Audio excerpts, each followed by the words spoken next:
Inovarauto já tem quase 2 anos, mas a indústria ainda tem uma série de dúvidas sobre o programa que pretende estimular a competitividade da indústria automotiva local.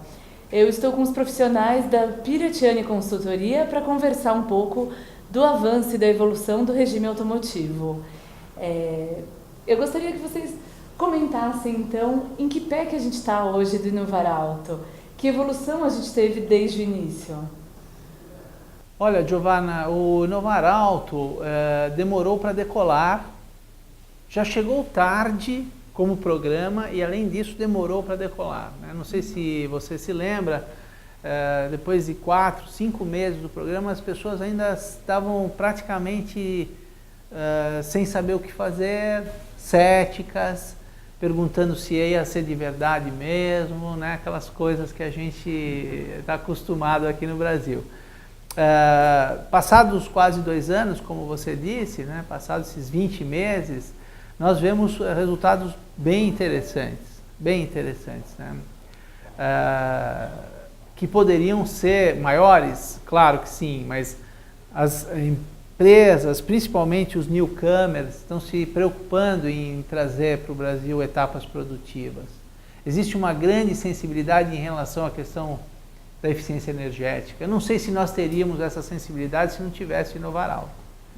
Então, o nosso balanço tem pontos para melhorar, como todo programa de governo, como toda política pública, precisa ser aprimorada, precisa ser detalhada, conceitos precisam ser explicitados, mas isso é natural, né? Faz parte de um programa desse.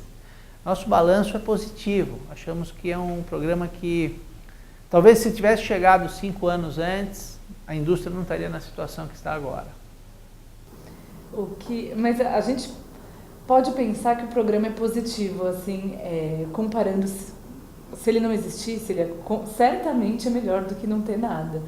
Mas, e pensando na proposta dele, que é de melhorar a competitividade, ele realmente funciona? O Inovarauto, com as metas de nacionalização que ele traz, as novas empresas, os recém-chegados, terão dificuldade de atender as metas de nacionalização. Atenderiam apenas as 4 veteranas. Então, o governo está sensível a isso, tem analisado esses números, esses volumes, para criar metas específicas que movam realmente para a competitividade toda a indústria nacional. Não apenas os veteranos, mas toda ela. A meta tem que ser atingível para que ela realmente cause mudança. Se você coloca uma meta muito impossível, você não se motiva a atendê-la. Então, isso está sendo analisado, acho que é um aspecto muito importante, é um aprimoramento do programa, né? E as companhias vão se tornar competitivas, os automóveis vão ser mais eficientes no campo do consumo de combustível, vão ser mais seguros, talvez, que a próxima grande onda que eu acho que o Inovarauto vai abordar. E com isso a indústria nacional vai se tornar, nós vamos ganhar volume, porque volume nas autopeças, com a nacionalização de alguns componentes, injeção plástica, estamparia, linhas que estão sendo nacionalizadas pelos newcomers. Isso tudo traz escala, e escala traz competitividade. Então, de uma maneira geral, o Inovarauto promove a competitividade. Resta saber se haverá tempo para isso, porque a desindustrialização está andando muito rápido, né? Muito rápido, e talvez não haja tempo suficiente para que a gente recupere esse espaço perdido, essas décadas perdidas. Eu acho que uma questão importante que o Walter colocou é a questão do tempo, né? E que também o Inovarauto veio para, de uma certa forma, fomentar toda a cadeia. Nós não estamos falando só da montadora ou da empresa que vende o veículo, nós estamos falando de uma cadeia, né? Quer dizer, não existe a fábrica montadora competitiva se os seus fornecedores não são competitivos. Eu acho que demorou um pouquinho para cair essa ficha. As empresas de autopeças, num primeiro momento, acharam que o programa não era para ela, mas, na verdade, os projetos de engenharia e os projetos de etapas produtivas reúnem a cadeia. Quer dizer, o projeto é sim para todos, né? Então, essa questão agora está sendo melhor entendida, vai ser aprimorada, talvez vai ser explicitado de uma certa forma. Se fala, por exemplo, no programa Inovar Autopeças, né? Mas para nós o Inovar Autopeças já estava embutido no Inovar original, né? Então vamos prestar muita atenção a isso. O Walter comentou justamente uma coisa que o Paulo Buttori do Sindipeças vem apontando há algum tempo, que é a questão da desindustrialização. Vocês acreditam realmente que isso que o Brasil está deixando um pouco de lado essa especialidade industrial que o país já desenvolveu em algum momento? Como que isso vem acontecendo e que solução a gente pode buscar para resolver essa questão? Acreditamos sim. Isso não é só no setor auto, nós temos clientes no setor de alimentos e bebida, no setor de chocolates, no setor de commodities industrializadas, enfim. O que está acontecendo, Giovanna, é que o custo do trabalho, a produtividade é muito baixa. E onde você tem produtividade baixa, hoje no mercado globalizado, a gente sempre falou em mercado globalizado, mas nunca foi tão globalizado como é agora. Nosso trabalhador é caro, nossa produtividade, portanto, é baixa, e o grande movimento que tem segurado realmente o Brasil é o agronegócio. Senão a nossa indústria perdeu altitude, perdeu força, os importados tomaram conta, mesmo na indústria alta, mesmo nas veteranas, né? Mesmo os 4 veteranos, o volume de importados é gigante. Não há mais só macaco em carro que é feito no Brasil. Não sei se você sabia disso. Todos são importados. Impressionante. Rodas, né? Indústrias que o Brasil nas quais o Brasil já empregou milhares e milhares de pessoas. Isso é uma poderosa ameaça para um país como o nosso. Nós somos engenheiros, viemos da indústria. Um país sem indústria é um país falido. E a sensação que a gente tem é que a desindustrialização não é mais uma ameaça, é uma realidade. E os efeitos Detroit, como a gente chamou, né, podem se expandir rapidamente em vários setores do Brasil. O Inovar Alto não tem tempo de resolver esse problema? Não vai dar tempo, Afonso, não vai dar tempo. Eu acho que não. Não vai dar tempo. Optar rapidamente por uma priorização, né? Walter falava, por exemplo, da nossa agroindústria, área de alimentos. O Brasil tem vocação, é beneficiado pela natureza, safras, precisamos melhorar um pouco a nossa logística, mas sem dúvida esse é um campo agroindustrial que o Brasil deve desenvolver. Agora, voltando para o setor automobilístico, também nós vamos ter que priorizar, porque não dá para nós termos produção de todos os componentes dentro de casa. Já está demonstrado, né, que isso daí não funciona, mas provavelmente nós vamos ter algum tipo de equipamento, algum tipo de componente que o Brasil ainda pode se manter competitivo, né? Você vê, os Estados Unidos, por exemplo, que passou já por esse processo de desindustrialização, agora está falando muito em reindustrialização, mas essa reindustrialização é de certos componentes, certas atividades onde o pessoal nos Estados Unidos tem vocação, tem condições, tem um background tecnológico importante. Então, esse movimento está ocorrendo, ele volta a industrializar alguns componentes, algumas peças que antes eram produzidos na China. Nós vamos ter que passar por algo parecido, mas nós vamos ter que escolher muito bem. Não dá para fabricar todos os componentes e todos os automóveis no Brasil, né? Também esse movimento de todas as montadoras, nós temos 20 e tantas fábricas de automóveis aqui no Brasil, ou vamos ter, né, com as recém-chegadas chinesas, BMW e outros, né, que estão vindo para cá. Que indústria é essa? Nós vamos fazer todo o automóvel aqui, vamos fazer um pedacinho do automóvel, né? Eu gostaria que vocês fizessem uma comparação, pensando também se essa é uma característica específica do Brasil, que não tem capacidade para abrigar tudo aqui, Ou se isso é uma característica da indústria globalizada, como é lá fora, nos grandes produtores de veículos?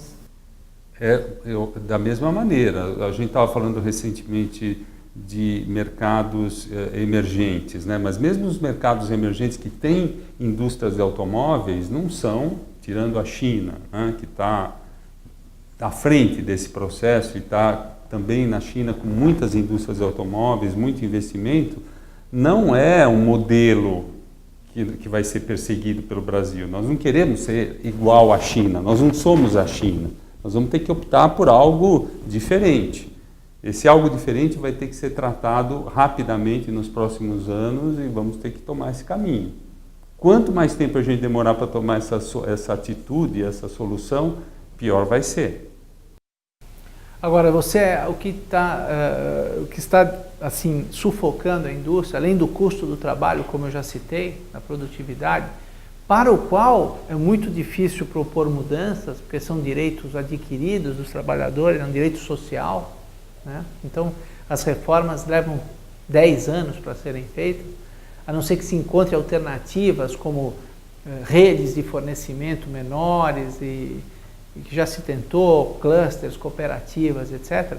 Mas de um lado tem o custo do trabalho e do outro lado tem o custo do Brasil, né? Os impostos, que não adianta mais falar disso, todo mundo já fala, né?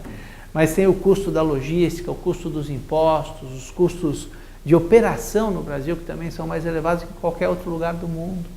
Então, com um custo do trabalho elevadíssimo e um custo de operação elevado, como é que você faz para deixar a indústria competitiva globalmente? É impossível. Vamos precisar de reformas profundas, reformas de salvamento dessas companhias. Precisamos de operações de salvamento mesmo. E pensando, já que, como você disse, a questão das reformas é já antiga, né? Uma coisa que todo mundo pede, questiona e sabe que deveria acontecer, pensando no que a gente tem agora, que é o Inovar Alto, que mudanças, quais são os pontos fracos e os fortes do programa e que mudanças o governo tem sinalizado ou que tipo de evolução o programa deve ter? Nós vemos aqui, nosso grupo que estuda o Inovar Alto, vê o Inovar Alto como uma coisa, primeiro, de muito longo prazo, vai continuar por muitos e muitos anos, com reformas cada vez mais profundas. Uma coisa parecida, Giovanna, com o que aconteceu nos anos 70 na Itália, onde a indústria foi tremendamente ameaçada, se reinventou, se reposicionou, criou clusters, arranjos produtivos locais, para produzir, como o Alfonso disse, algumas coisas, não tudo, mas algumas coisas muito bem feitas e a custo muito competitivo. Então, o Inovar Alto vai nos empurrar nessa direção. O programa tem pontos muito positivos, as companhias estão procurando nacionalizar etapas produtivas, as engenharias ganharam força, que é uma coisa que a gente sempre lutou, as engenharias ganharam força, os controles, as práticas de gestão dos projetos ganharam qualidade. Nós temos conseguido interfacear com as matrizes e como é um programa muito sofisticado que elas não compreendem muito bem, nós temos conseguido convencê-las a deixar projetos no Brasil. Isso é muito importante para os nossos engenheiros, para o nosso P&D, dizendo, olha, nós temos o Inovar Alto e nós precisamos ter projetos no Brasil, né? Então, vários pontos positivos, a preocupação com a eficiência energética, os carros estão recebendo equipamentos novos, start-stop, equipamentos que fazem com que a gente economize combustível. E oportunidades de melhoria, como tudo na vida, né? Falta definir a questão da rastreabilidade, muito difícil de definir. Se você empurrar isso para Tier 2, isso vai ser jogado para Tier 3, Tier 4, né? Então, muito difícil de definir e de controlar. O governo não tem braços para controlar tudo isso, não tem gente para controlar tudo isso. Alguns temas centrais ainda polêmicos, insumos estratégicos é um deles, essa definição do que entra e o que não entra no conceito de insumos estratégicos, ainda em discussão, ainda para ser pensado e ajustado, pensando não só nos 4 grandes, mas pensando nas outras companhias, nos newcomers, nos outros 19, 20. programa que tem oportunidades de melhoria e que vão ser feitas. Nós somos positivos nisso. Achamos que quem quer que seja o novo presidente ou a nova presidente, o Inovar Alto vai seguir, vai se aprofundar, vai ser detalhado e vai ser uma importante política pública de salvamento da indústria nacional. Essa é a nossa visão positiva do Inovar Alto, né?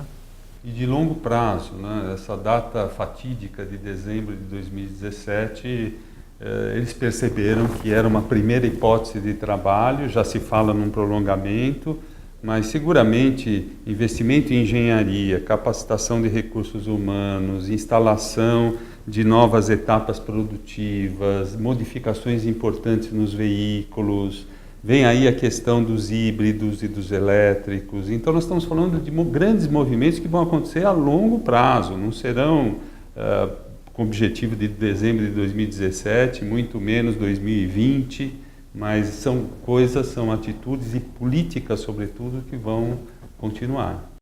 Não existe uma tensão de que com uma possível mudança de governo agora em outubro, a gente tenha uma interrupção do programa? Absolutamente não. Absolutamente não. Por dois motivos. Primeiro, pelos resultados positivos que ele vem tendo no sentido de política pública, no sentido de plano. O governo planeja alguma coisa para a indústria e obtém mudanças, obtém resultados. Basta ver quantos dos newcomers prometeram fábricas no Brasil. Jamais teriam prometido se não tivesse o programa. Então, primeiro por conta desse resultado positivo. Segundo, porque a indústria precisa de um programa, precisa de estratégias de governo que ajudem um setor em crise a continuar produzindo. Então, pelo contrário, eu acho que vai ser intensificada a discussão do Inovar Alto nos próximos mandatos, próximos governos, e ele veio para ficar, assim como a Zona Franca de Manaus, que entrou com uma certa validade de 10 anos e está 40 anos. 40, agora 50, e foi prorrogada por mais 40, então mais 30. Enfim, são políticas públicas de longo prazo que existem, Giovanni, em todos os países do mundo. Todos os países do mundo têm suas políticas públicas de apoio à indústria, de desenvolvimento econômico, de inovação, de engenharia. Tá bem, então. Muito obrigada pela participação de vocês. Somos nós que agradecemos.